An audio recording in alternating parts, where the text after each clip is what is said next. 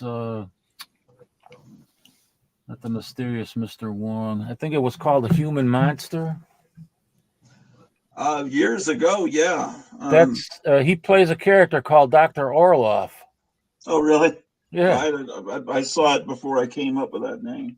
Yeah. Actually, I really came up with that name because I found an old letter from my grandmother talking about that was written to my father, where she's talking about the family going back, and there was a Bertha Orloff that was like, I guess her husband, my grandfather's great grandmother. So I thought, well, it's a family name. I'll take it because it sure sounds a lot cooler than my name. Sounds like Karloff. You know? Yeah, I'll have to watch that movie again. Yeah, I think it's in public domain. That's as far back as I have come up with the name in movies. Orloff. That's 1936. But anyway, I got a couple of unusual books that were from Charles Burrow.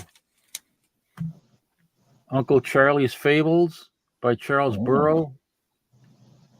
Oh, wow. Yeah. This is number 1. And then there were only 2 issues. This is number 2. Where's all the wordy word balloons? No, there aren't any. I know, it just looks so different from what he normally did.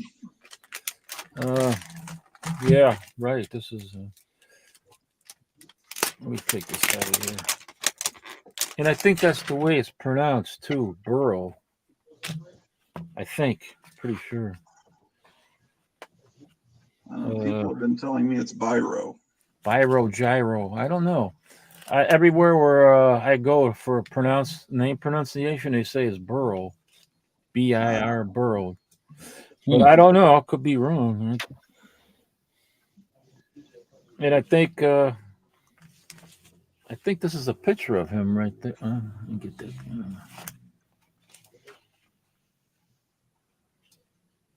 Right there with the kids. It's Charles Burrow. They should use that photo inside the Crime Does Not Pay comic. Yeah. Hey kids, I'm going to tell you about the Strangler. And there are no ads in here. No ads, but it's got a nice back cover. Ah.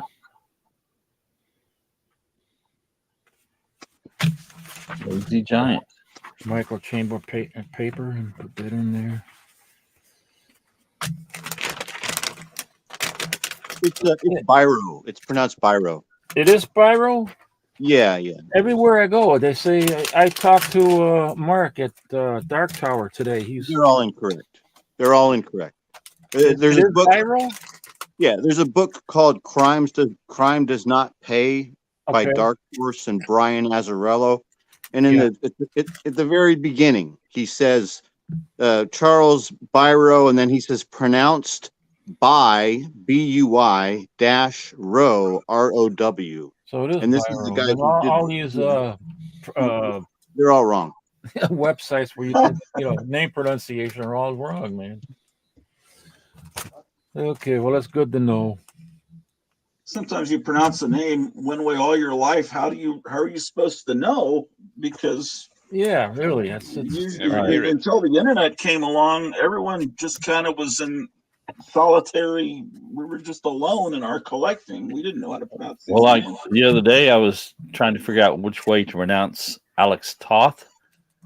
Is it Toth or Toth? I've always pronounced it Toth, but now I think it's Toth because I've heard people pronounce it that way. How do you guys pronounce you say Moth or Moth? Same. I thought it was Toth when I was a kid, but then I heard people pronouncing it Toth in the early 90s, so I switched to Toth. I think it's more fashionable to say Toth now. So I thought it was Biro until I read this book, but this book has got a lot of investigation about the crimes in it and a big interview transcribed by someone who used to work in the shop, like a clerk who talked about all three of them. He talked about Gleason, Wood, and Biro. And so it's pretty rock solid that that's how it's pronounced, as far as I know. Yeah. What do you got there, Captain? This is Batman number 168. Oh, yeah. And I got a clear backing board on there. Oh, sweet. Acrylic backing board. So you can see the you can take it out of the bag. Nice. You can see the back ad, But nice. These are expensive, man. They're like over $1.25 or something like that for one. So let me see if there's any cool ads in here. I don't. Yeah, they tell us that's fault.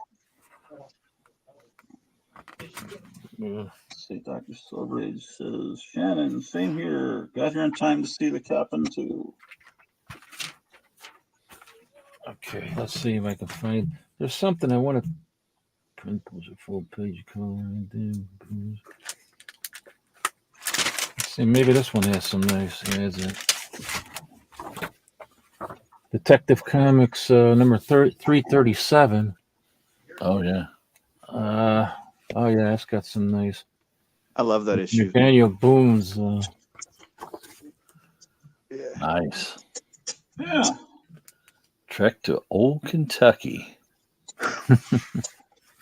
This era of detective is surprisingly inexpensive. Like people are not. You guys know what I'm talking about? Like these are. Yeah. More so than some of the other ones. Yeah. Comparison, by comparison by era, this is a less expensive title. You can pick these books up, especially like 10 years ago. I was buying these for $5 a piece. Yeah, I mean, you can find those cheaper than some of the Neil Adams, stuff. And Yeah, there's a whole bunch of people under 40. They're only looking for key issues, and that's not considered a key issue. And it's not the dark Batman that they're used to, and they just think it's trash, which is fine because it leaves it somewhat inexpensive for us. Right. Tales of the Unexpected with the this is what, a 96. It has the infamous Ant Farm in here by Uncle Milty. The infamous Ant Farm, which I have a couple actually. Oh, look at this! I always love these tank trap ads. Oh, wow. I have a few of these tanks, not the complete set, but I got some of them. They're just, I think, 3 pieces held together by a rubber band, and then you hit it, and then they blow up. Oh, here's the Ant Farm. What they don't tell you is how tiny those guys and those vehicles are.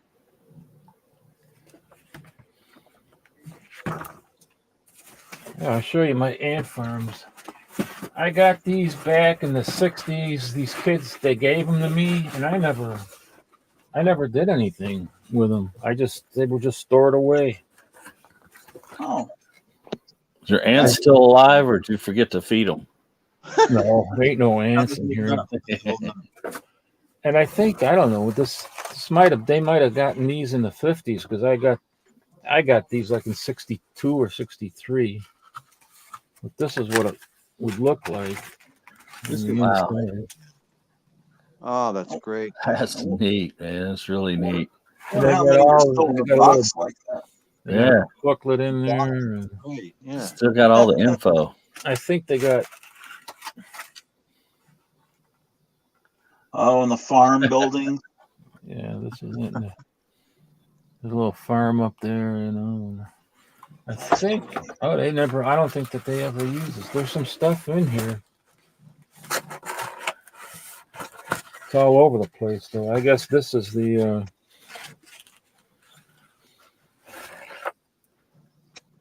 To start the farm with this stuff, whatever the hell it is.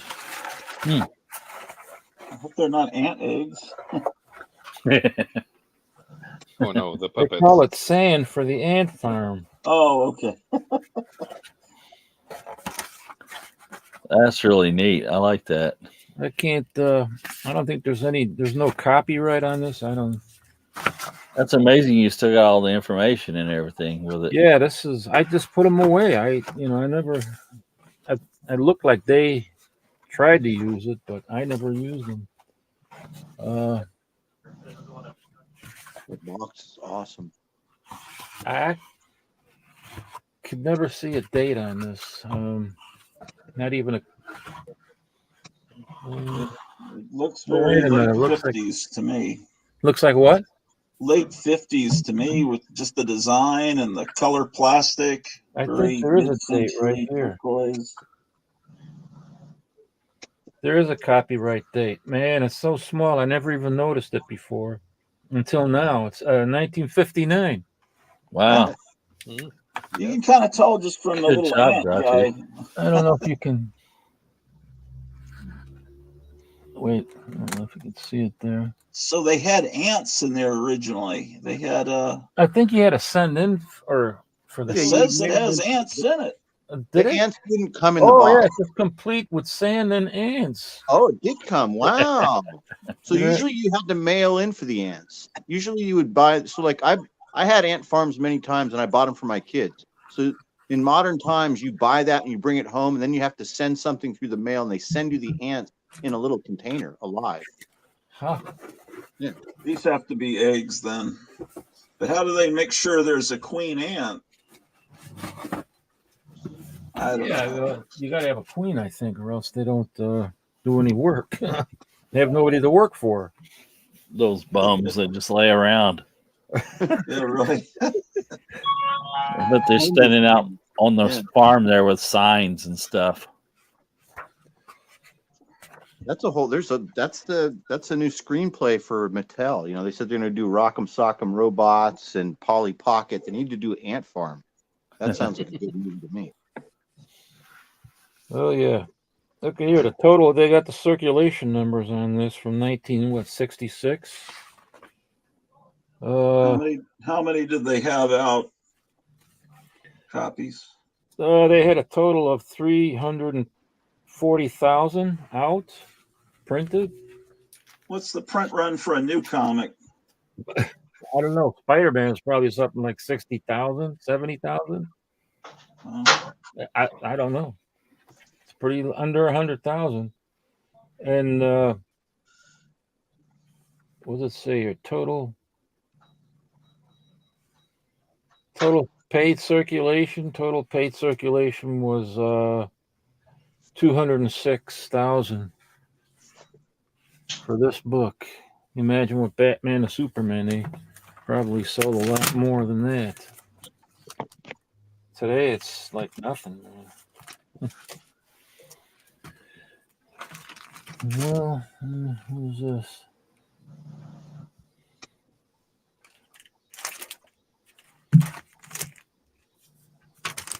Here's a Forbidden Worlds number. 94. This is the second appearance of Herbie.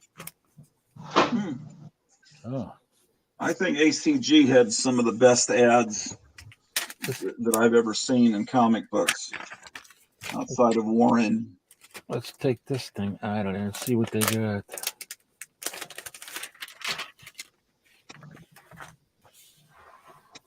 Here's the back cover. Yeah, see, look at that great wrist radio. And a safe. And a safe. I got one of those safes. Looks just like that. I bought it in a store in the 70s. And it's made out of metal, too. Yeah. Not plastic. For $1.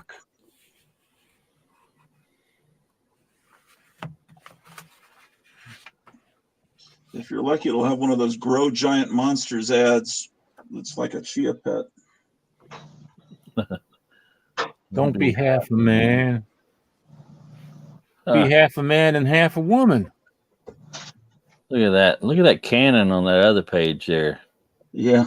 Yeah, they still got these carbide cannons today. They still sell them today. You guys ever seen, I think it was Remco Johnny Reb? It was like a little child-sized cannon that there's commercials for it on YouTube. It's hilarious. Yeah, I remember that. I remember seeing those commercials in the 60s that you would pull it around on a string. It was pretty big cannon for a kid, man. It was, yeah. It would fire like a plastic cannonball. Jukebox Bank. Yeah, I've never seen that ad anywhere but an ACG comic.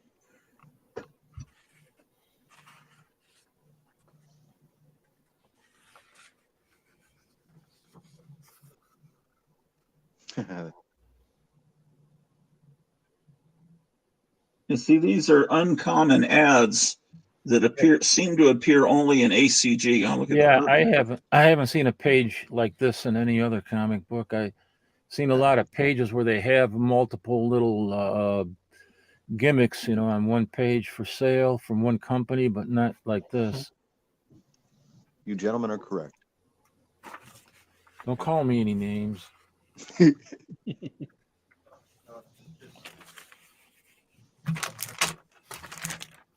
There's another ACG.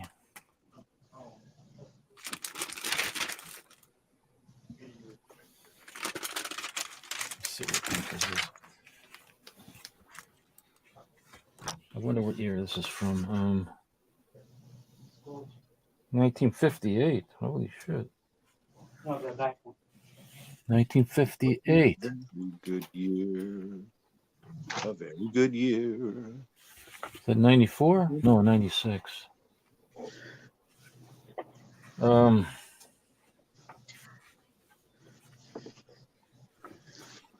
know. Here's some.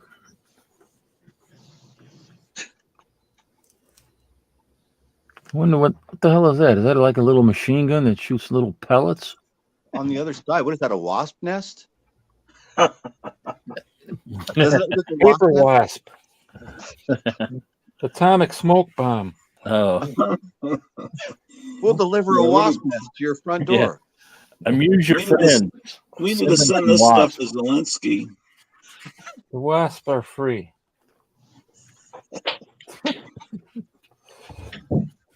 Zelensky, you wanted 40 billion, but we're going to send you some of these atomic smoke bombs that cost $1 each. Building Look at that. private radio. Wow. Imagine what you could broadcast to your neighbors. Yeah, you can send them subliminal messages on who to vote for on election day. We used to do that, didn't you, Gratu? Didn't you have your own radio station in Texas? I have a little, they call it the whole house transmitter. And yeah, I was just doing it earlier today. You can transmit on a FM frequency to all the radios in your house. Yeah. Okay. You couldn't boost your power and get it like to your neighbor's house or something? Mess with them. There's probably ways, but then you could potentially get in trouble. Right.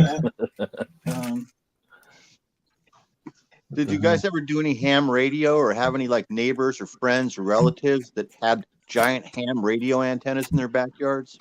Remember that?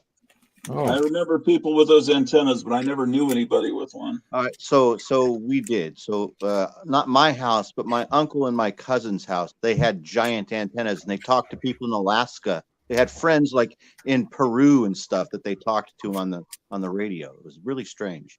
What's cool are the little cards they would send to each other when they made contact with someone far away, and they'd be these weird-looking rat fink or kind of suggestive-looking cards, you know. They had an entire room in their house devoted to radio transmission. They did, seriously. Here's I got the first appearance of Herbie in Forbidden World 73.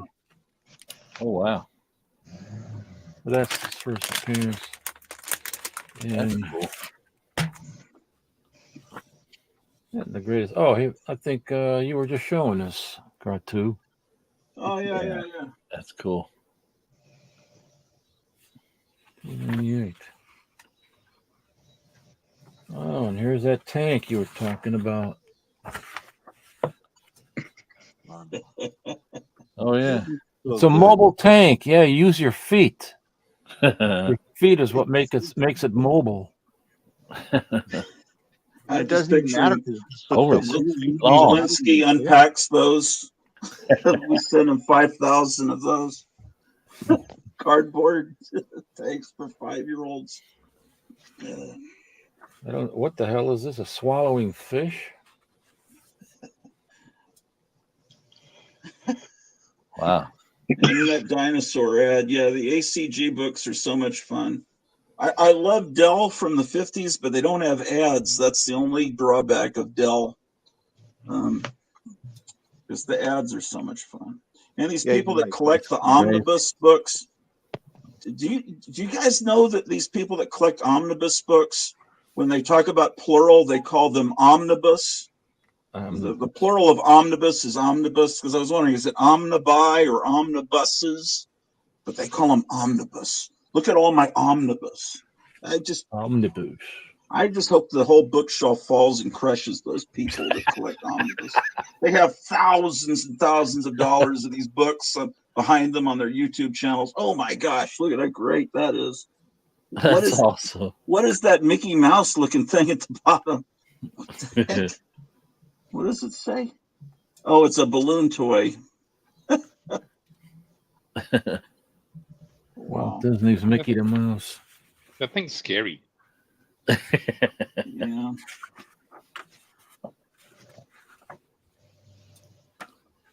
And there he is, his first appearance. Sucking on those lollipops, those magic lollipops that give him the power. He's great. So that's the very first appearance right there, Cap? Yeah. That's great. Ogden Whitney. Ogden Whitney. Yeah, that's a character not many people know about. And maybe that's good, because once we get all of them, then we can let everyone know about them. Yeah, really. They not know about Herbie or Sugar and Spike. I don't want anybody to know about Sugar and Spike. Yeah, or the Bob Hope, Jerry Lewis books, or I can let people know about Plop, because I got every one of those off the newsstand, so they can know about Plop. People are starting to figure out not brand X. Yeah, That's okay because I got all of those. I paid $12 for this. That's his first appearance in his own magazine. Oh, cool. 1964. $12 recently or a long time ago? Oh, this was a while ago. See if there's a date on the receipt. Do you write the prices on the back of the card just to look? No, sometimes when I buy them online, I keep the receipts in the back in the bag. That's smart. But usually there's a date. But no, I wrote the date on there, November 28th, 2011. Paid $12, and I bought it from the UK on eBay from somebody in the UK. The only problem with the hardcover editions, Geeky Puppet Show, is the lack of these ads. Yeah. But it's still you get all the Herbie stuff. I've got that issue. Did you ever show the ads in it? I had a box of ACG. I was about to show some ads, but I won't show them the same ones you got. Well, it doesn't matter. I'm just going to open them up at random because they're always great. I'll show this, and then I'll.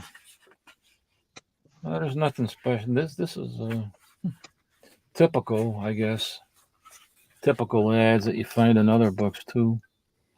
Oh yeah, Hypnocoin and. That's weird. They got that one ad sideways.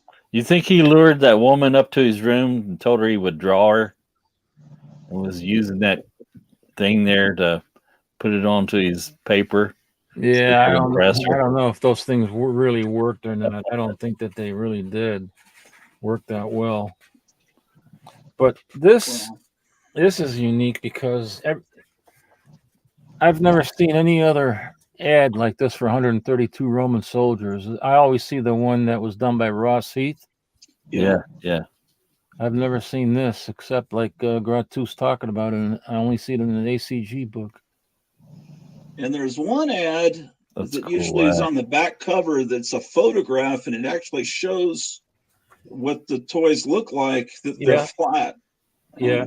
That was at least a momentary bit of honesty. Yep, I saw those, yeah. Kitschy Witch. I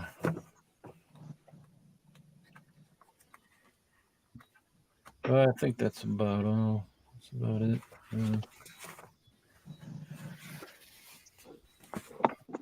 What the hell is that? A record player?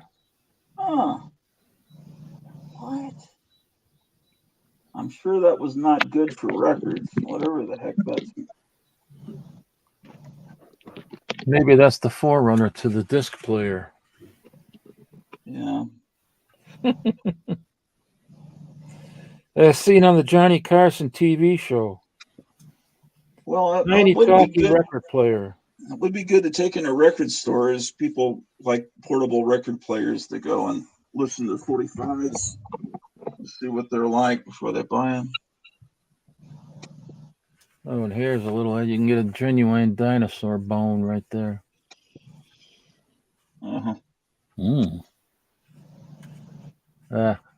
Can't focus.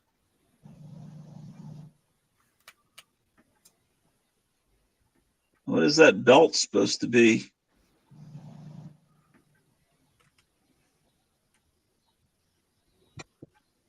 Personalized. Did you focus in on that ad in the top right with the it's a money hypnotizing belt. eyes?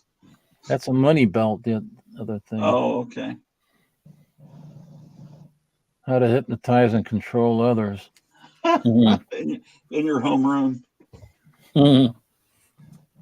All right, well, that's about all for right now. Okay, cool. Let's see who hasn't gone yet. I'm gonna take the opportunity to go to bed. It's best to in the morning. So see you later, guys. Okay, good seeing you, Paulo. Take care, buddy. Let's go to Jambo, I guess. Okay.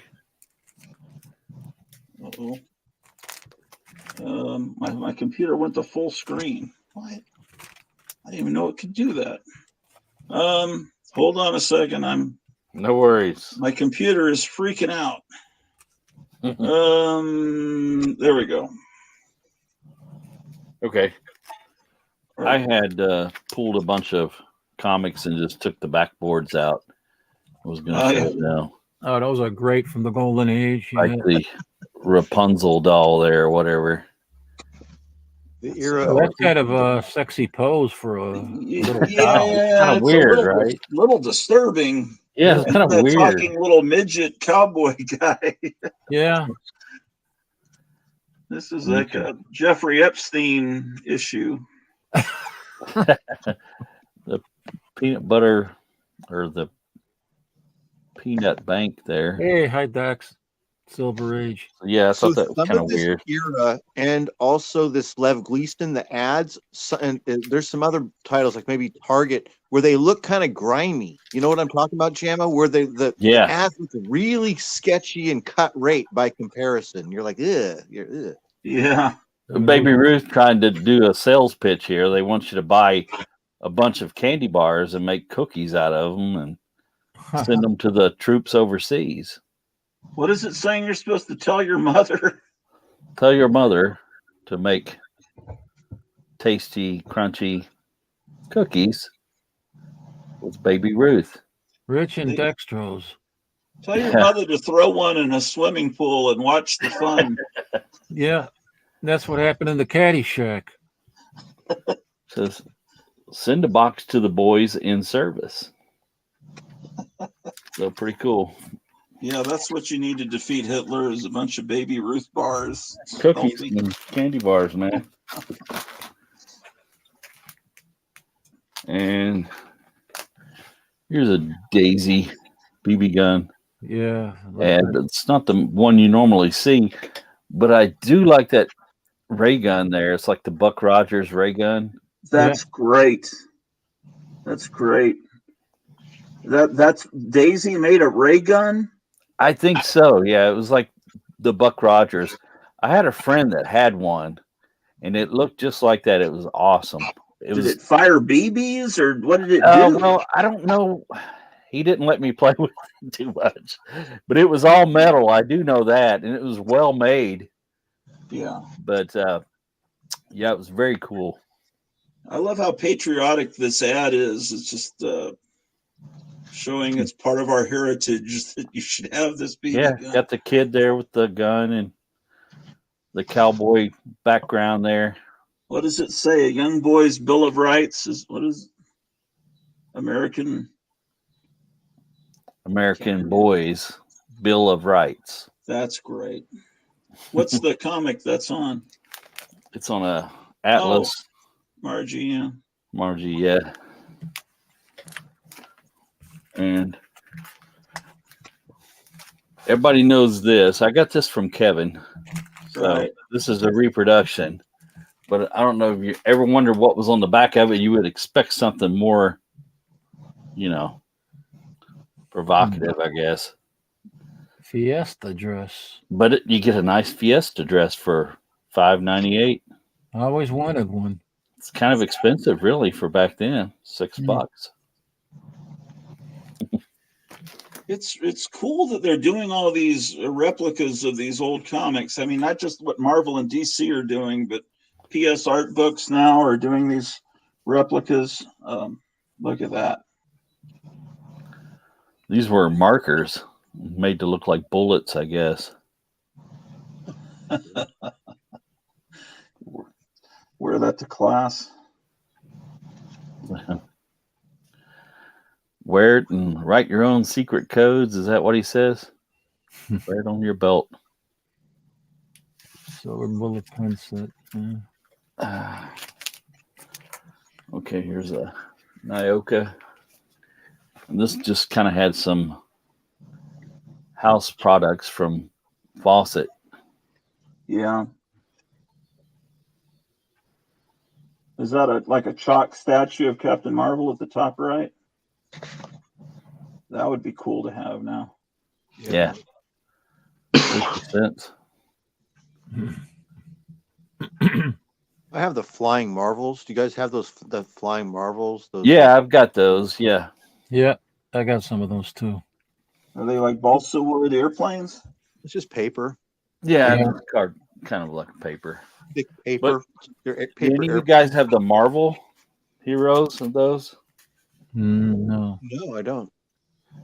They're more rare, but they did some. Let's see. Trying to remember what this is a. Oh. They send you some tapeworms. This is a cowboy comic. This is on the back of here. So. What's interesting about it, it gives you an idea of who their target audience was when you look at what the advertising tells you. So it gives you an idea of who they think that this comic is going to be sold to, that they're going to try and sell these ads in. Girls were into the cowboy comics. It's that was that went across, you know. They put a little Christmas wreath down there at the bottom, I guess, to give ideas for Christmas time. Like in the Christmas story, kids that were dreaming about their own Daisy BB rifle. Oh, yeah, they saddle and gun, partner. They want you to cut that out and give it to your mom or your dad. Probably your dad, not your mom. Right. What's the front of that? What book is that? Let me see. I think it was a Western. Let me flip it over here real quick.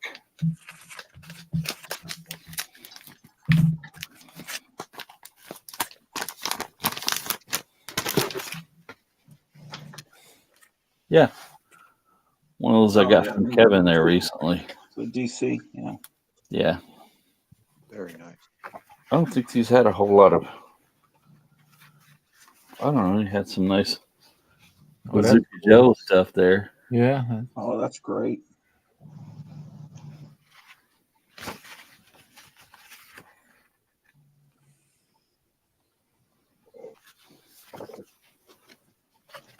Talking about Bob Hope.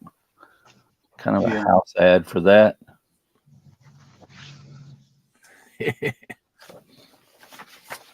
Is that an early 50s issue? Yeah, it's from 1950, as a matter of fact. Yeah. Okay. Let's see what else we got here. Think cool.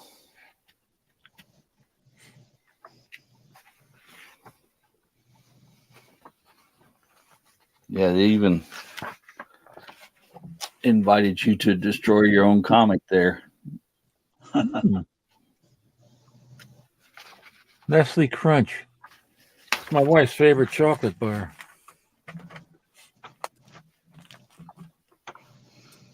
Nice. Auto repair.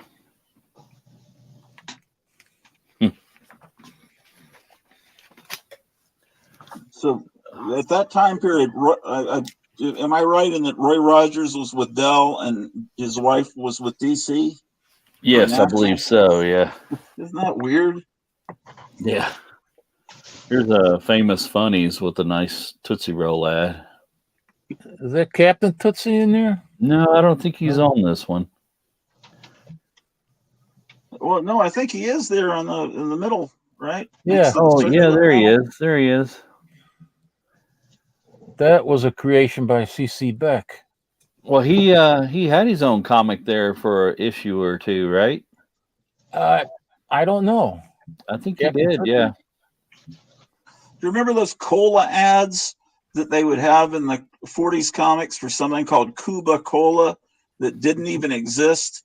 I've seen those ads. I don't know what company did it, but they put these fake ads with the hope that they could actually sell it to a cola company, get the brand people interested in it, asking about it, and then they'd sell the name to a cola company, and then it was all fake.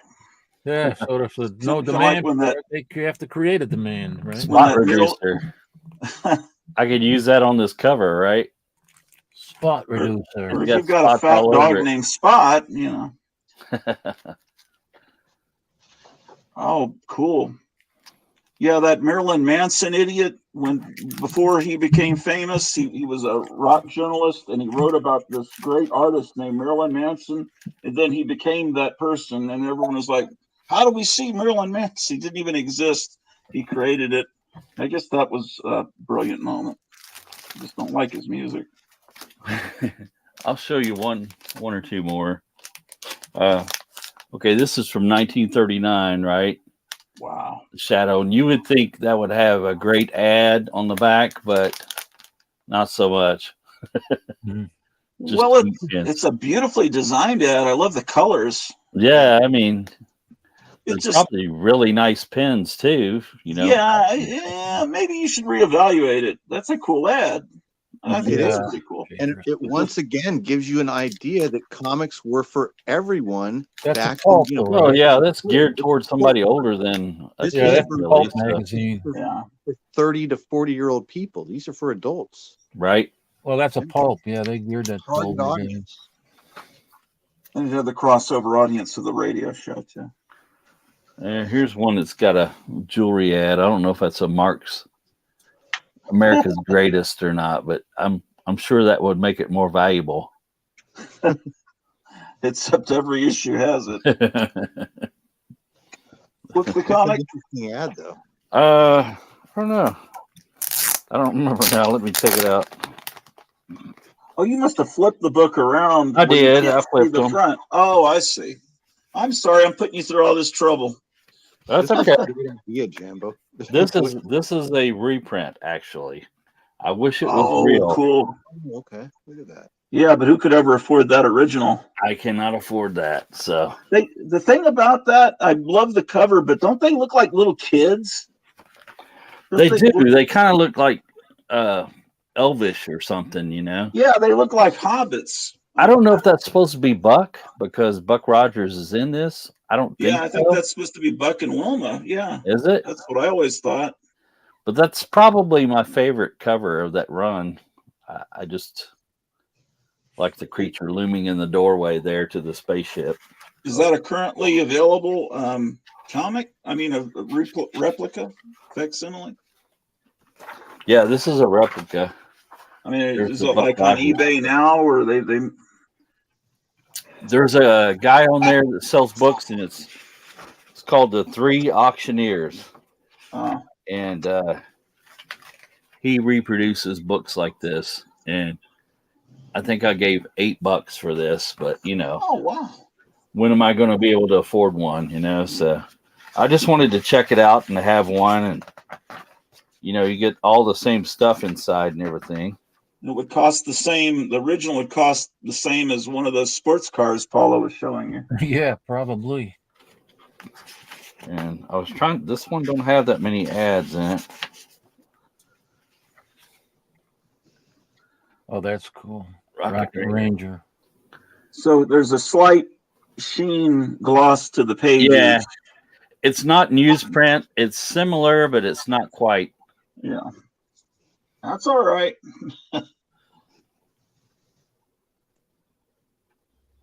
That's not much more than a new comic cost. You might as well just only buy these facsimiles. Yeah, I would much rather read this than anything that's out now. Tells you what to do in case you have a barn fire. Yeah, it's kind of like people that watch TV, but all they watch is like Me TV and old episodes of Bonanza and Leave It to Beaver. It's just like if you want to just escape from today, you just get these replicas of old comics and live that life like you're living 60, 70 years ago. Extra money. Here's $50. All right, I'm done. Somebody else can go. Let's get to Meyer, and then we'll recycle through people, I guess. Meyer, are you ready? Yeah, I'm ready. You're in. Okay, let's get you up. Hello.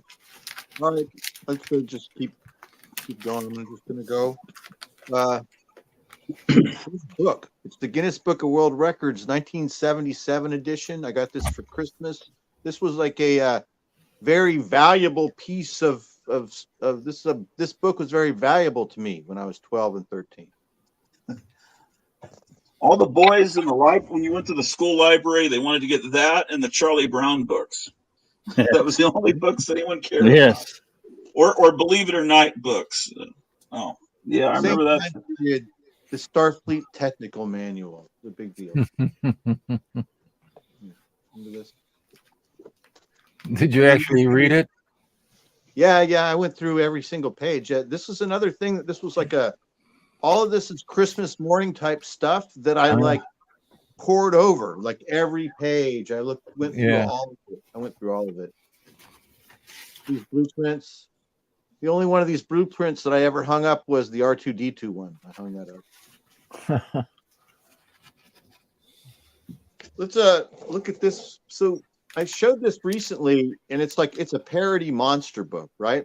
But there's a lot of cool parody ads in here that I thought I would show to you guys. It's kind of cool. Like this is the parody Aurora ad on the back. It's called Aroma. Aroma. The Cathot Rod. What is that? Cthulhu?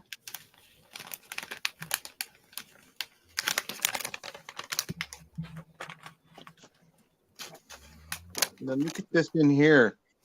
Classic for illiterates. I love how it says a book report. It is to laugh. You'll never have to read another boring no picture book as long as you live. Grab yourself a stack of these babies and go to town. Wow. Hickman's model. Teachers and authority figures hate us. And then this is hilarious. So the first page of this magazine, look at it.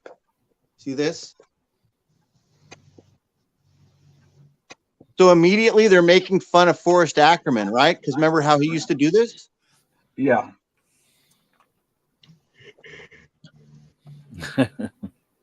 How he would take up the whole front, the first page in the exact same manner, right? So then they even make fun of Forey right here with this super full head sci-fi mask that swells over your entire head. And they got fags on them too.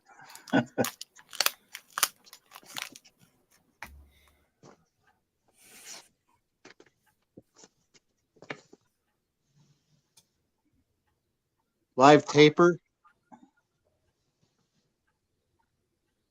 What is This this? is very well done. Yeah, it is well done. There's this is funny that's in here. So there's this article that is why you would ever want to make fun of Ray Harryhausen. It doesn't really make sense, but this article that is a parody of a famous monster article praising Harryhausen, right? But the funny part is this illustration where it says the great Wanky Winklehausen explains how 4 armatures can become a career. And it shows how he used the armatures to be all the different monsters from all the different movies, but he really just needed a wire and some nuts and bolts, right? And they're kind of making fun of it, but I think that's there. So that was there. That's in that. The next thing is the Edgar Casey reader. This is something that's probably important. Everybody should be picking up on right now. Guy wrote a lot of books, predicting a lot of stuff. I don't think anyone could have predicted what we're going through right now. Absolutely not. Yeah. This is a really good book about ads. I think I've shown it before, but I'm going to bring it up again. So for a while, this was like maybe out of print or hard to find, and it was really expensive. But I checked the other day, and it's $20 or something on Amazon. This is a really good book. It's not really big, but it's very high quality, all color plates of original ads from the 50s and 60s and 70s. And it's filled with incredible stuff.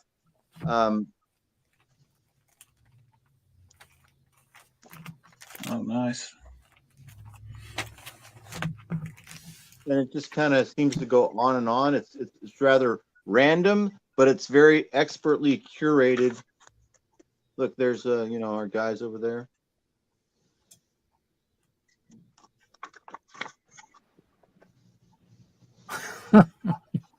I love the Tasty Freeze ad. Yeah, that's great. There's a lot. There's some really good stuff in here. Sometimes it's not even just ads. It'll be hand puppets. It'll be stickers. There's a lot of good stuff. This is one of my favorite ones. Is this Mischief Apple ad? Great.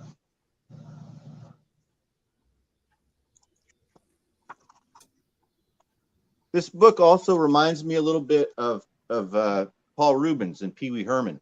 And last night I watched, when we were just talking about this, obviously, but last night I watched this compilation on YouTube of all of his appearances on David Letterman. It's like 2 hours and 20 minutes long, and it's popping up all over everybody's algorithm right now, probably. But I watched almost all of it last night and some of it this morning. One thing I want to talk about and bring up is he showed this tin lithograph haunted house toy called Mark's Hooten Hollow Haunted House. Have you ever heard of that, Gratu?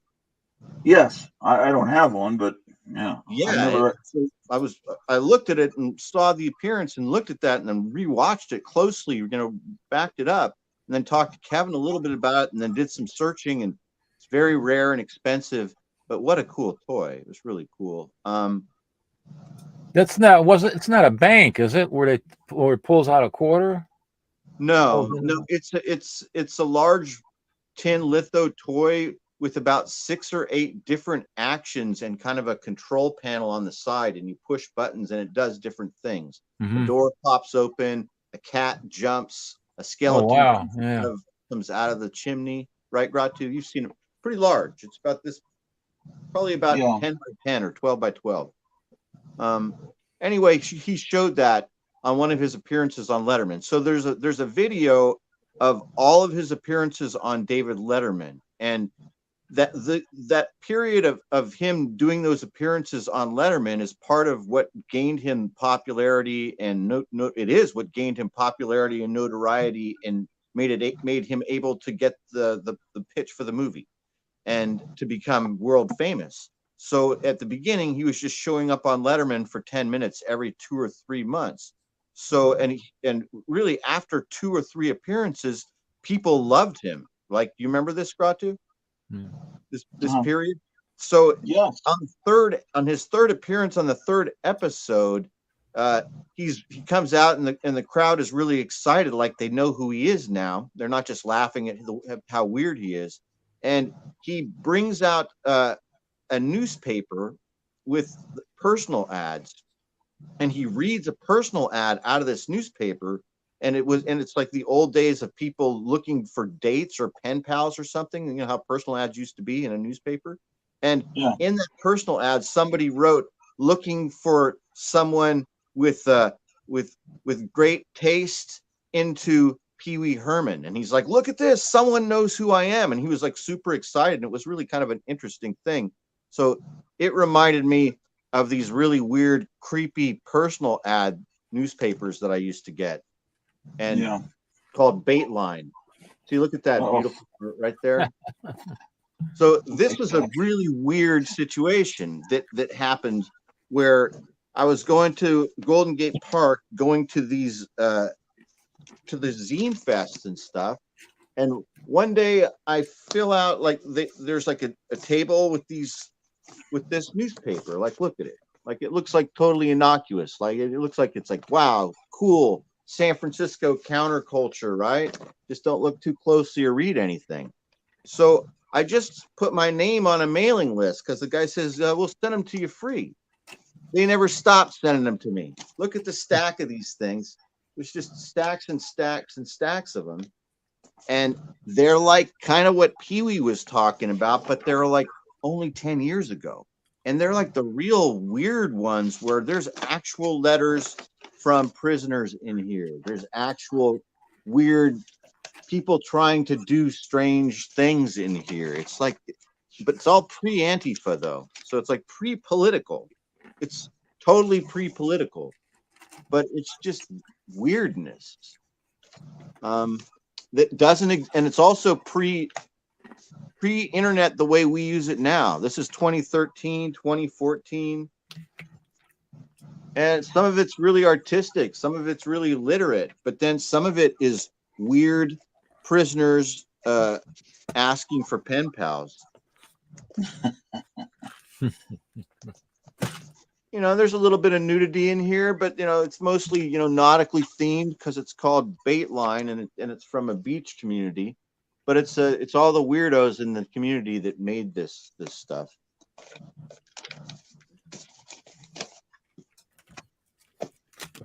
The last thing I'm going to share, I don't have a lot of ads or comics to share today, but I just grabbed a couple books. So this book right here, it's called We Americans. Yeah, I have that somewhere. This book came out in 1976, National Geographic Society. It's large and oversized and heavy. And it came out in 1976 when there was the big push for the bicentennial. So they produced a ton of these, and they're probably in thrift stores and garage sales and used bookstores all over the country still. And that's why I wanted to show it and bring it up and tell you that this is a great book if you don't already have it. It has a really good pictorial collection, comprehensive history of the first 200 years of the United States, and it's really beautiful. Yeah, if they were to publish something like that today, it would be like more cancel culture. You probably wouldn't see half the stuff that's in that book. This book is just beautiful, and I mean it reminds me of another thing that I have that I need to look for and pull out. You guys remember in the 70s, at the same time as this was happening, during that nostalgia boom, they were reproducing copies of the complete Sears and Roebuck catalog. Remember that, you guys? From like 100 years ago. Yeah, the old one. Yeah, the original, like exactly like the 100-year, like, or from like the 20s, or the exactly, or it was actually, it really was 100 years ago because it was pioneer stuff. Yeah. So I need to find that. But you guys should look for those too, because those are going to be around. They mass produced that stuff, right? Yeah, we're about to have the 250th. That's crazy. That's about all I got. I don't have much, guys. Good to see everybody, and I'm enjoying the show. That's cool stuff, Meyer. I love I love Jambo's ads, and also I love all your stuff, Cap. I like the variety of things that we got here. Oh, you know what? One more thing. Oh shit! Oh, let me go back to you. Sorry. Okay. I forgot it was here. I forgot it was here. Okay. So I was looking through stuff, and so part of the greatest of ads are the ads that we grew up with that were in the back of Warren magazines in the 70s. But this magazine came out in 1974 trying to compete with Warren, and it's Movie Monsters #1, right? So of course, you know that they're gonna compete with Warren in the same way and do the same type of ads in the back, even though they're not Captain and Company, right? But they're gonna try and make it look like Captain and Company if they have. But I was looking at this today, and it was this ad, and I wanted to ask you guys if you've ever seen this model kit. I've never seen it, except in that. It says this is a 6-inch tall model kit. Man, I have never seen it except in that Atlas Seaboard. That's an Atlas Seaboard magazine. So I don't know. I'm gonna look in my Aurora book. I've never seen. I didn't see it. And it says mail to Seaboard Monster Group. Yeah, that was Seaboard that made Iron Jaw and all that. The Atlas Seaboard Color Comics had ads that were amazing too. They had really cool house ads that showed all their heroes, and they had Jim Steranko designed ads. I think he paid for he traded some art, I think, for some like 2 pages of ads in each issue of Atlas Seaboard, I think. And he advertised his media scene and all that. What was the price on that Flintstone dinosaur? I never saw that model, so I don't know. I wonder if it's real or not. But that was it. I'm sorry. It must be real, but have you looked on eBay for it? No, I haven't. I didn't go that far. I didn't look on eBay for it. And yeah, you're right. It has to be real because it's advertised right here. This is they stole it. Todd Holton Super Green Beret. Look at this. The Now Comics Group makes the scene with Captain Shazam, a turned-on super swinger. Oh man, that is so great. But just love this. Well, he's It's putting the kibosh on those guys. yeah. More people need to say kibosh. Yeah. It's just oh yeah, there's always the David McCallum life-size pinup and the Polaris nuclear sub. Yeah. I'd send some of those to Zelensky too. They're only $7. Think how many he could get of those with $40 billion of our tax money. Here's looks like Terry and the Pirates they're going for here. It's the Flying Musketeers. Oh wow. They're really kind of going for that art style. I mean, it's a cool comic, but it's not a key issue, so all those people don't seek after it. It's a slab. But see how much fun war is? So we shouldn't worry about the fact that they might be about to bring the draft back. It's okay because look how much fun war is. Look at the smiles on those guys. How they dress. Oh well, see, he's all happy and it's okay. Just don't worry, it's gonna be fun. Luckily, I'm past draft age, unless it's an absolute nightmare where they're drafting people in 60 and over, like the last days of Germany in World War II.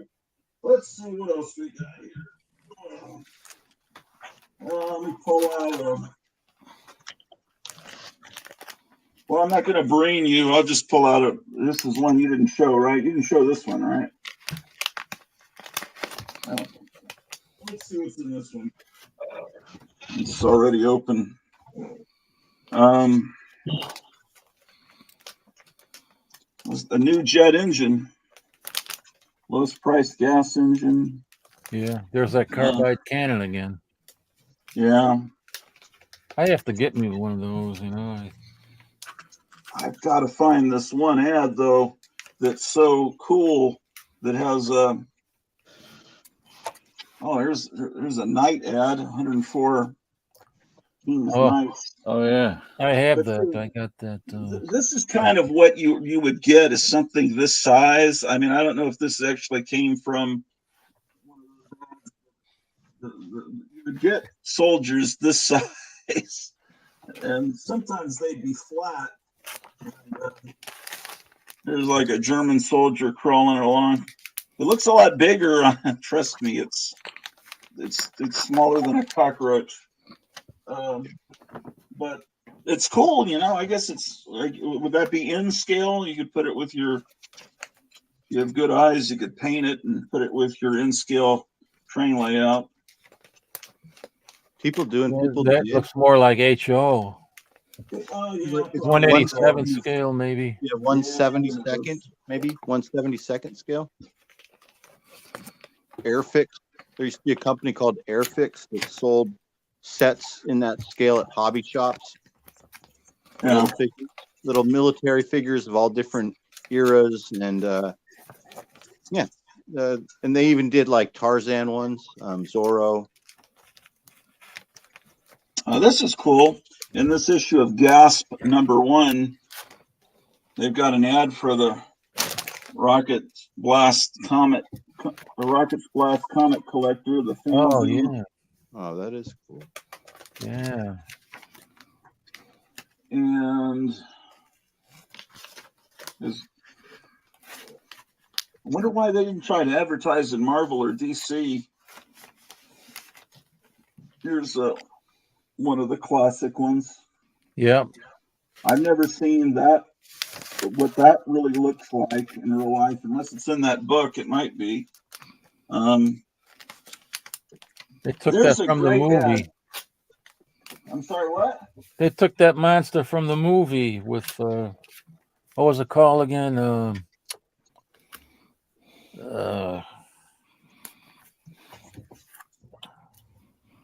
I forgot the name of it now. There were two of them. I'm trying to find a particular ad. I was looking over here because I might have it framed on the wall, but if I don't find it, it's just a really great ad with Night of the Demon. That's what I'm thinking of. Night of the Demon. Yeah, Curse of the Demon. Curse of the Demon. Night of the Demon. Yeah. Yeah. I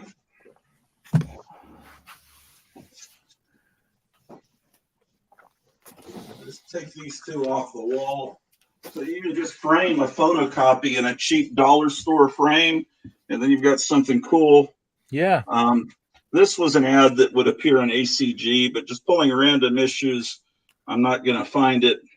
That's pretty cool. I like that. But there's one that says grow life-size monsters, and it's, I guess they're like chia pets, and it's got these horrific monsters with hair that goes up. I'm about to put my hand in the ceiling fan. I've seen those too, but I don't know what comics they're in. I think ACG had all the great ads. Hold on.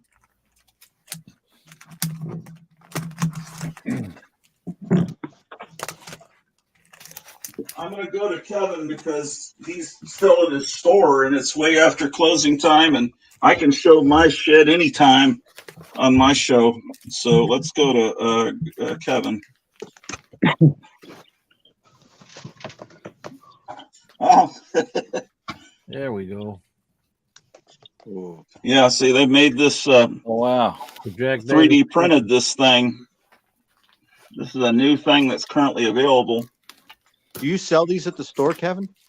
No, these are Brent dolls. He's got a website, or you can contact him on Facebook. Yeah, Gary Davis ordered one. Hey, Kevin, what's the price on that creature Soki? Those are 20. Can you set one of those aside for me with the lunchbox? Yeah. I want one of those creatures. Thank you.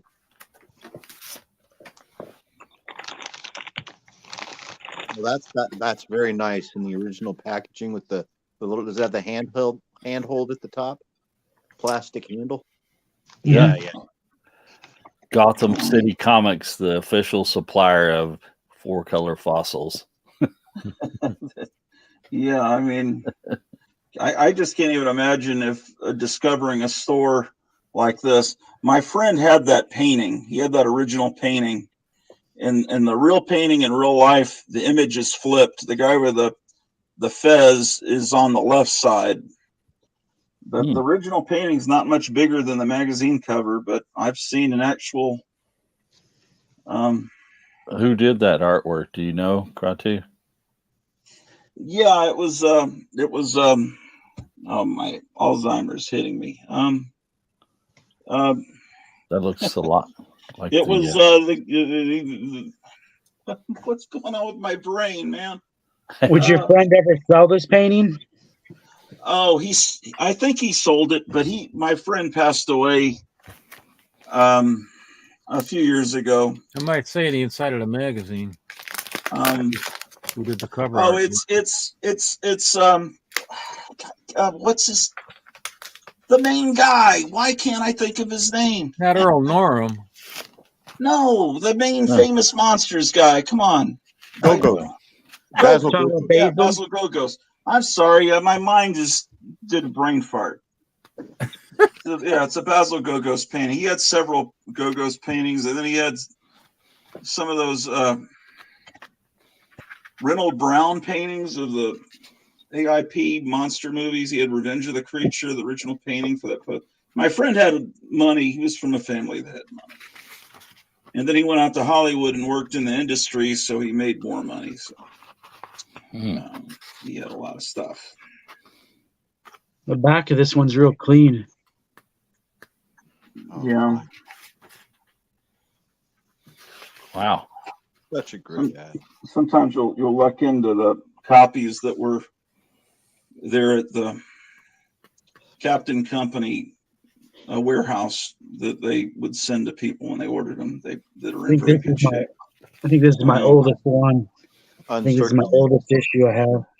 I have a couple copies like that look and feel like they're uncirculated to me. Yeah.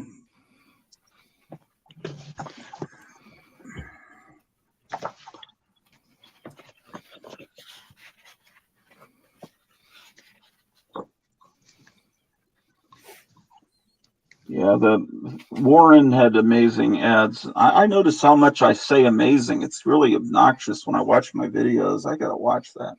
I think I got it from my friend that passed away. He would always say amazing. It's amazing. Do you guys know anybody that ever went to this? No. No. Well, they're bringing back these conventions. There's a new owner of them now.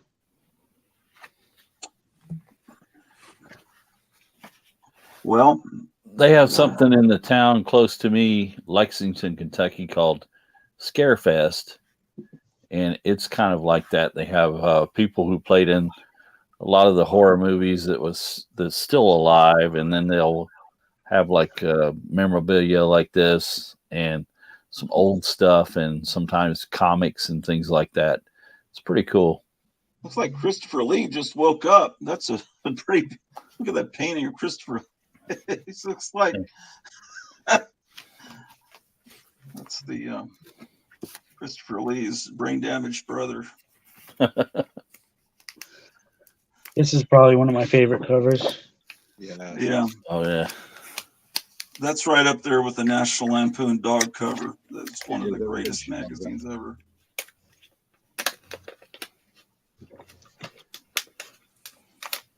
All the viewers of this video, you should focus on getting one of these. Yeah, they're not hard to find. I think I've got 3 or 4 copies of that issue.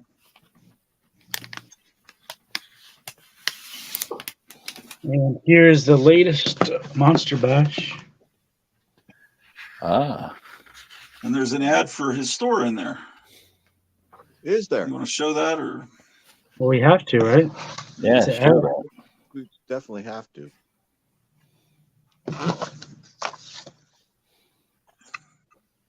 Let's go to the back first, because back is where all the ads usually are.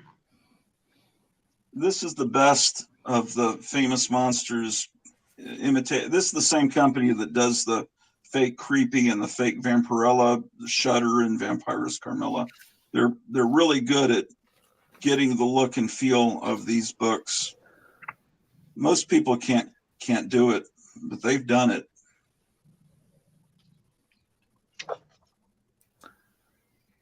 Wow.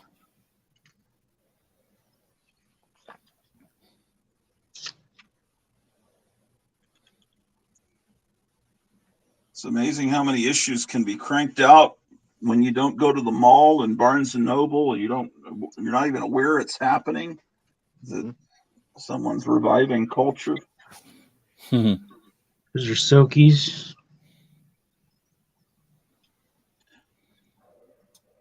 On sale now. Is the Metal and the Mutant the newest one? I think they all came out at the same time. Oh, okay. Are any of them hard to find now, or are they all about the same? I think they're all the same, but creature stuff sells out the fastest. Yeah.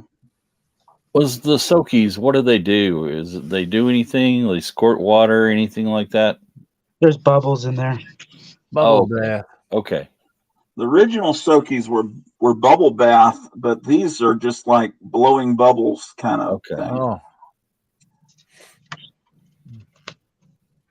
They probably didn't want to mess with the FDA and all that. If kids soaking in bubbles and they get a rash, then you got a lawsuit. Remember when they took Mr. Bubble off the market for a while because of some reason when I was a kid. I remember that.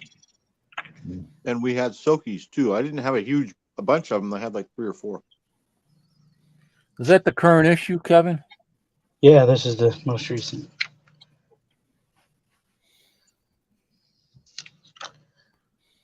Oh, they put color in there. Yeah, Can you put one in my pile there for me? Yeah.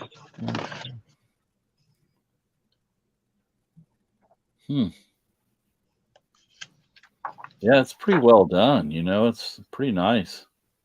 There we go. There it is. Very nice. Awesome.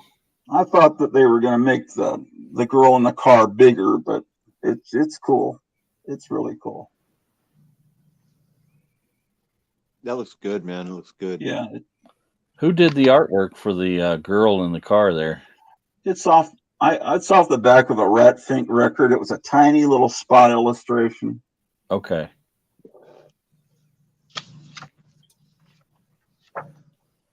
That's nice.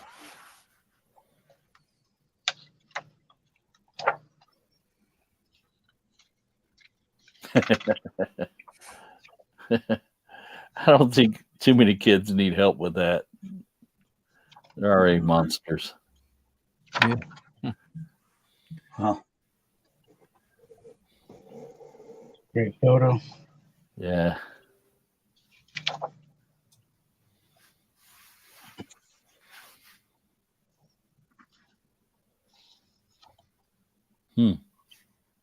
Who's that that's remembering? Rondo. Oh, Rondo Hatton. Yeah.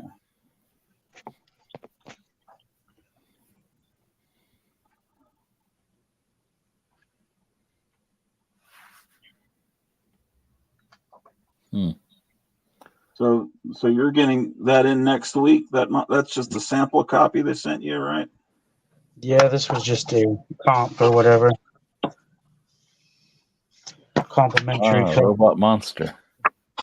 I have 10 copies coming. So you're putting one back for me and Captain Strangelove. Anyone else want a copy? Yeah, I'd take one. Okay. Yeah, I'll take one too. I'll take Okay. Yeah, that's 4 of them. 4 down. He's making a lot of sales tonight. Oh, wow. Yeah, that was a great ad. I've never seen one of those model kits in person, though. Me either. Oh. I actually have one in the back here. Not, really? Not the original, the reproduction. Oh, okay. Did you build it, or is it just No, in the I didn't box? build it. It's still in the box, and I should show it the next time. I can't get through there now, but Hey, what's the story on your heater being put in? oh well, I'm gotta wait till my wife gets back. I got a friend of mine. He's gonna help me. We're gonna move stuff into the garage and put a lot of stuff on shelves so I can get All the right. furnace in here. I really think that would make great episodes. You taking things and moving them and clearing, because you're going to uncover treasures. Yeah, there's a lot of stuff. That's how I found these ant farms. Anybody have any of those things there? The Spidey utility belt or any of those cars or back out a little bit. the super web shooter? No, I never had any of that.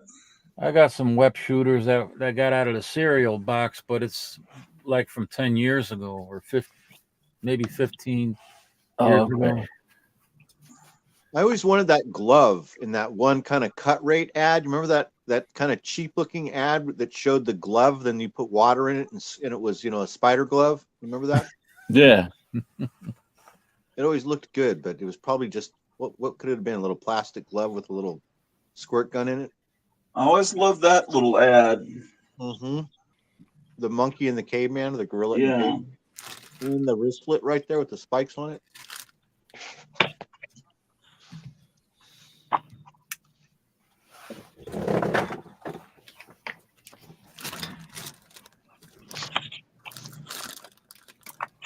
These are books you pulled out of your inventory. Just some books I had back here. Yeah.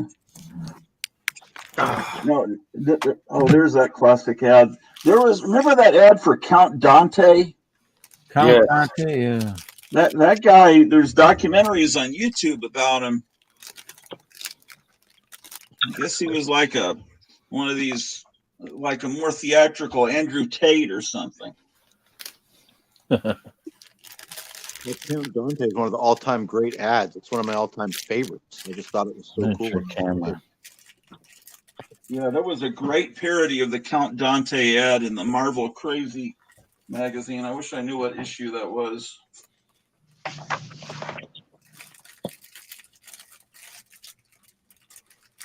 The Death Stalker. Doesn't that issue have the Wolverine, the Hulk 181 ad? Let's see. I might be wrong, but Oh yeah. that's my dog yawning.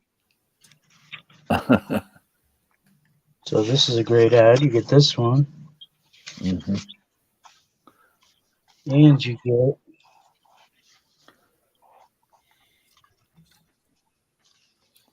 get this one. There you go. Yeah. That's technically that's the first. Is that the first appearance of Wolverine? Technically, Should be. I mean, right? It's an ad for 181, so no, 180 is still the first appearance, but that's its second because that's saying it's coming out soon. Yeah. Oh man, I need that stamp. Just cut it out. The medallions, I remember those, the coins.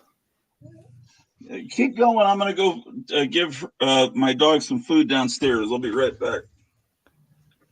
I hated that ad. Let's skip that one. Yeah. Nobody wanted to see that. Totally Meyer wanted to show you this. This was from San Francisco, Chief Librarian. Oh, that's cool. Oh, wow. Yeah, that's the VA hospital in San Francisco right there. Top of the hill. These are the coolest. That whole book of nothing but ads. Right. Yeah, it's amazing.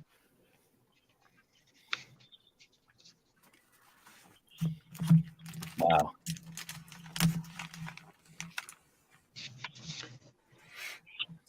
Micronauts. Are you selling that or are you keeping that, Kevin? This one I'm hanging on for you until I get a new copy, and then I'll send you this one. All right. Sounds great. Did any of you guys ever order anything out of one of these catalogs? Not this particular one. Never had a catalog like that.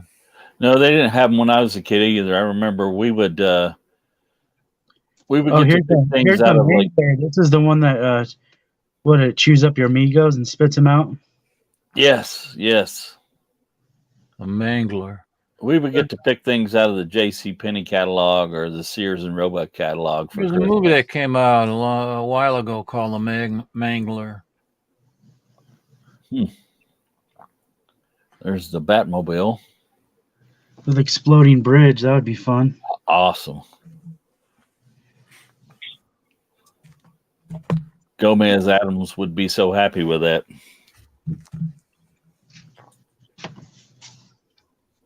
I've never seen this in person, though, this mangler. I've heard people talk about it. I think Ratu talks about it a lot. I've seen somebody had one on YouTube and had a video about it. Same. I think I've seen like that Brick Mantooth showed it on a video, but that might be it. Maybe that's what I'm thinking about. Yeah. Look at that great ad. Look, these ads are amazing. Yeah. I never ordered all this stuff. If anything was ordered in my house, it would be my mother ordering from Sears. I didn't know they had a ISIS Mego. Right? She would she would order from the Wish book before Christmas, like in. Yes. Yeah. That's what I was saying. That's how we got stuff for Christmas. We would pick out a few things and the parents would order it. And yeah. Me too. Sometimes you got what you wanted and sometimes you didn't. Exactly. I guess they didn't have it. Yeah, I would circle the pictures in the catalog and give it back to her. Yeah. Yeah, I just came back upstairs. You guys talked about this is made by the Joe Kubert School, right? Yeah, that's why a lot of the drawings kind of look like Joe Kubert's kind of sketchy style. They're all done by his students. The whole book was designed by his students as like a project for this store called Heroes World, which I think was inside of a mall in New Jersey. And this was distributed nationwide on comic racks. I think this one, if this is the one that Kevin was showing me, this was sent to a VA hospital in San Francisco. It's got a subscription label on the back. Yeah. Yeah, I think he just showed that. That's I'm cool. sorry, I was downstairs. Yeah. It's all good. This is These are really fun because it's a snapshot of 1975. There's Nobody Loves the Hulk. They've got that still. That record there, Nobody Loves the Hulk, is a great garage rock song. It's great by any standard. It's not campy or funny. It's a great song, and you can hear it on YouTube. It's for free. So this is about 76 with the Howard the Duck running for president. Yeah. Wow. I ordered a book from one of these, and then I was on their mailing list for a couple of years, so I got all of these. There's a bunch of these. I ordered that book, Comics, by Les Daniels. This is one of the best books on the history of comics up to the Silver Age and Undergrounds.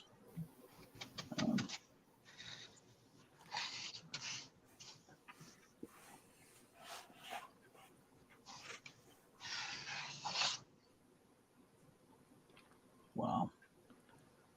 So much stuff, so little time, and so little money.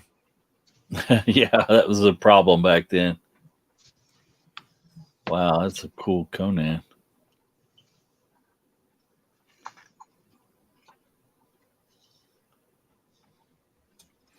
Those are all great books on the left side there.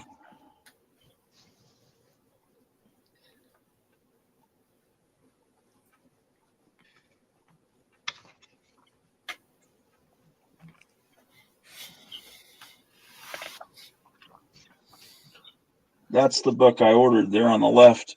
I highly recommend that book, guys. Look for that on.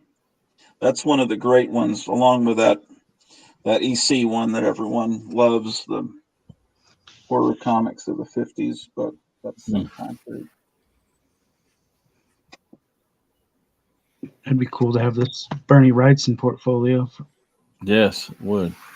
For $5. Says the Bernie Wrightson Treasury. But $5 is about $25 in today's money, but that's still cheap.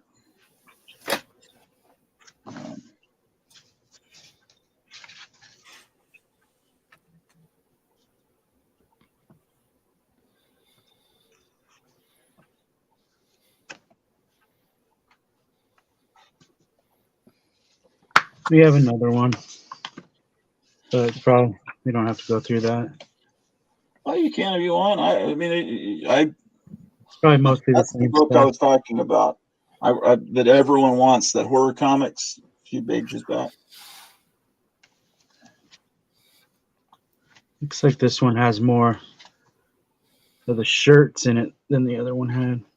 Yeah, what year is this one? That's the second issue. 1 second. What was the other one? I wonder, did this company who made this catalog, did they buy the products from the manufacturer and then put like a surcharge on it and then ship it out? Or did they have like a huge warehouse I full of all don't this know. stuff? I just know they had I saw a picture once. They had a store in a mall back then. There's a modern Johnson Smith catalog. Do you remember when there were Starlog stores was that the 90s? Did you ever see a Starlog store in a mall? No, I've never did. There was one at the Parks Mall in Arlington, Texas, and I mean, it wasn't that amazing, but it was a store with the Starlog logo on it.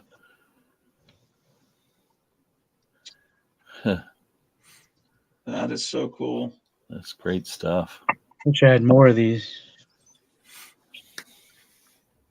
Yeah. Do you look on eBay for them? No. This is that Let's new see what book. this book looks like. It's definitely not for kids. I read a little bit of it. Well, it's clear it's not for kids from the cover, but it does a pretty good job of.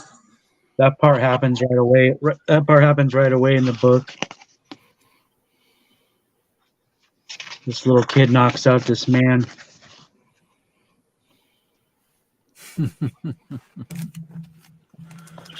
Are you going to order more copies of that? Knocks him out with a rock, and then the birds come in. They're violating the sanctity of my childhood. Knocks him out with a rock, and then. But they're doing a good job of it. I mean, it looks pretty authentic.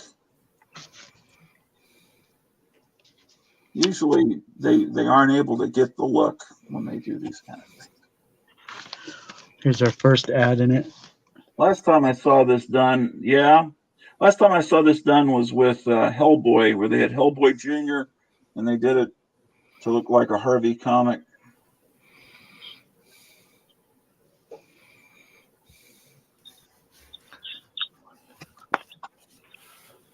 Yeah, let's go. Everyone hit that thumbs up. I don't know if it would do any good. I don't think YouTube likes me too much.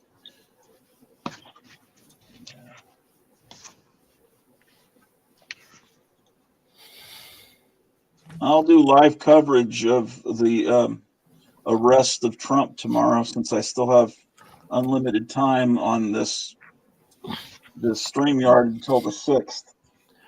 Are they going to try that again? Yeah, every time something comes out about Joe Biden or Hunter Biden, the next day they put about 16 charges on Trump. Right now he's facing 561 years in prison. Wow. And they're going to do the trial like just a few months before the election. Of course. Yeah, it's not interference at all.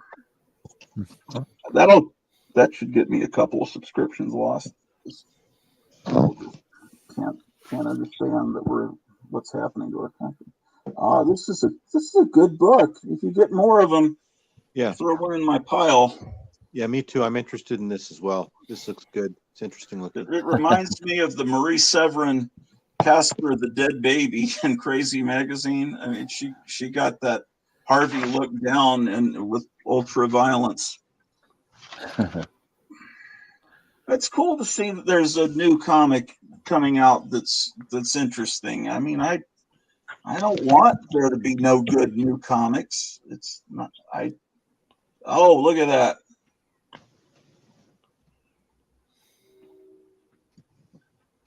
It looks like he's aged a little bit. Have you seen, Kevin, the Moon Monster TV commercial? You know I don't remember that. No, I don't remember that. Well, it was made by the guy that animated the Eerie Publications covers and put the Johnson Smith or the whatever horror record over it. You know what I'm talking about? You've seen that on YouTube? That same guy made a commercial as if they're advertising the Moon Monster poster. And it's not on YouTube. It's on like one of those other fancy Vimeo or something. Anyway, it's going to be on one of those Tomb of Terrors that you haven't watched yet. You'll see the Moon Monster commercial. Oh, cool. Yeah, look at this, man. Who is this guy now? Who is this artist? Jay Stevens. Is he writing and drawing this? I think he does it all, yeah. Yeah. What do you know about this guy? We need to look into him. I don't know anything. Me neither. I like that. I think this guy might be a cool guest to bring. Oh my god, he might be a cool guy to bring on. I don't. That and the Smokin' Joe would be cool to bring on.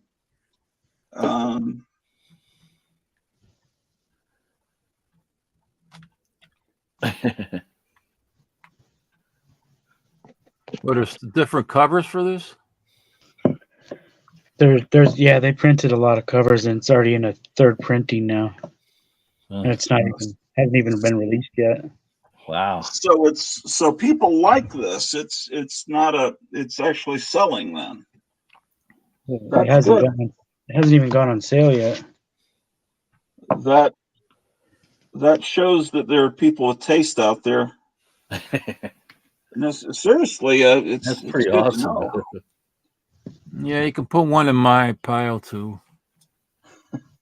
Oh, look, they have fake damage on the top. Look at that. Ah, that's pretty awesome. Not for kids are cowards. But look at the price tag. Yeah, but it's like a book, you know. Yeah, it is pretty expensive, but it's a book. It's like a giant size, though, right? It's square bound. You can put that on a bookshelf. A normal comic is what, $7? What do comics cost now? Like a normal comic. DCs are up to about $7 or $8, anyways. Just a regular DC, nothing special. Pretty much. I mean, you could still find $3.99s, but not very many. Do you still have that blacklight poster DC comic at your, or did it sell? Oh, the cover? The one that you were showing me, you turned the black light on it. That was a comic. It wasn't a poster. No, I know, but it was made the comic look like a black light poster is what I was trying to say. Yeah, that one that you saw sold. Oh, okay. Those look like originals. Are they original, Kevin? Yeah, these are originals. Nice. I can see right through that poster. They're small. These would fit only a kid. Very small. Wow. Yeah, I've never had a pair of those. I wonder how many kids actually thought they could see through a girl's dress or something, you know? Well, that's what they showed on the ad. I mean, Yeah, that's what they were selling. They also had one where you're looking through your hand, but I got a reproduction pair, and I wore them to the beach one day just to mess with people. I was checking out the girls. And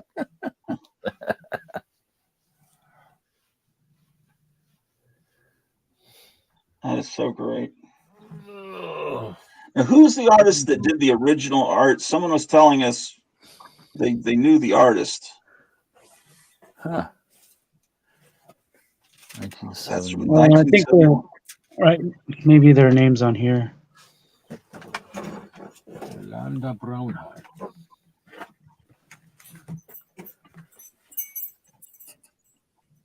Hey Siri, who did the sea monkey art? I wonder if she knows. Okay, I found this on the web for who did the sea monkey art. Wonder if she knows. Check it out. Oh boy.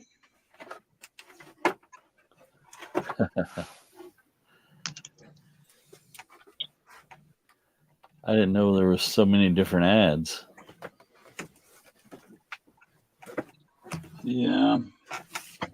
You know, they had a racetrack you could race your sea monkeys on.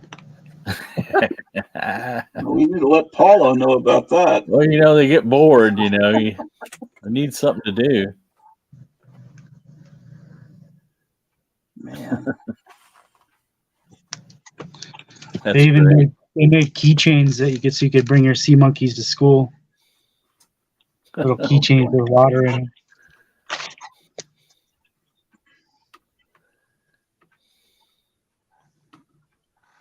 That's all I got, unless you guys want to see something else. Well, is there anything else cool you've gotten in? Not really, no. You showed us the Garloo toys. Yeah, you saw those.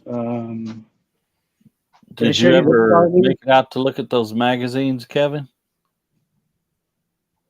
What was it? Did you ever make it out to look at those magazines? No, I still haven't made it. I got to email him.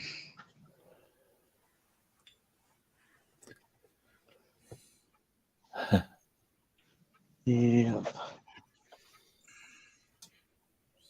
I think, I don't think there's anything new Okay. that you haven't seen already. But see, the thing is, the Four Color Fossils audience may not normally watch my show, so you may want to show your monster corner kind of a little bit. because this is might be a slightly different audience than what watches my 7-hour feeds. I don't think there are many people that do that. Yeah, imagine if you guys went into a store. Oh yeah, you haven't. What's the deal? Did you get a replacement of that back door on that? No, they just gave me my money back for it. Oh, so you got a free one? Yeah, missing the door. Yeah, but it still looks cool. I mean, so what are you going to do with the one that doesn't have the door? Well, I have to keep it because I already pre-sold the other one. Okay. Did that come with the little tickets that told the future and stuff? Yeah, comes with fortunes.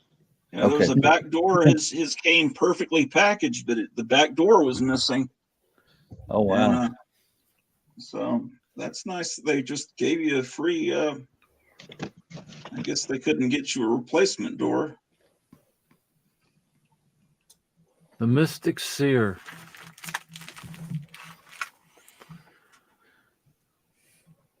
Yeah, I've never seen a store like this that's so customized to what I like. Yeah. Anyway, yeah, that's great. So let's. Oh, that would be a great mask to have. That's really cool. I've never seen. Okay, I've forgotten the order. Who goes next, Steph? I think we went. Did we go to Captain Strangelove? Oh, we went to Paulo, and then we went to Captain Strangelove. So I guess Captain Strangelove's next. Oh, look at that! That's awesome. Boy, that comic cover is. Yeah. You would have thought 70 years later, all this merchandising would come out over a cover like that. Wow. Sweet tune. Awesome stuff. Yeah. I think that's the night kit that I had that the sword went with. Yeah, I have that. Still in a box, the original. All I have left is the sword. I don't know what happened to it.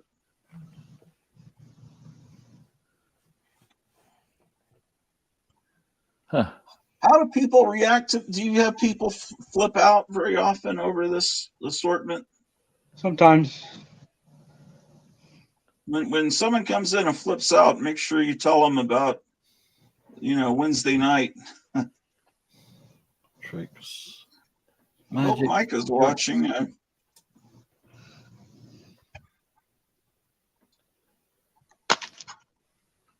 Mm-hmm. There's some documentary on YouTube called The Power of Grayskull. Is that like a history of He-Man? It keeps popping up in my feed.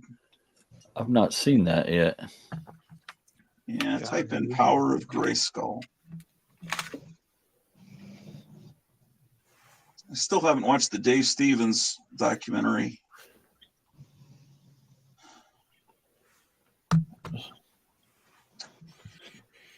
All right. I'm going to get going, guys. All right. Yeah, I'm going to tap out too, Gratu. I got an early day tomorrow, so. Okay, cool. I am as well. I'm as well. Yeah. Head out, Meyer? Yeah. I'm tired. I don't have anything else. Okay, we might as well shut things down, I guess. Do you have anything else to show, Captain Strangelove? For next time, All right. For the next show. Next time we'll just, because I guess I'm going to be here for a few weeks until Micah comes back. So next time, well, let's just do it the way that Micah does it. No specialized, thing. Just anything you want to show. Because that can be a hassle. Anyway, take care, guys. It's nice for you. Thank you for doing this. Appreciate it. See you guys later. Take care, guys. End broadcast.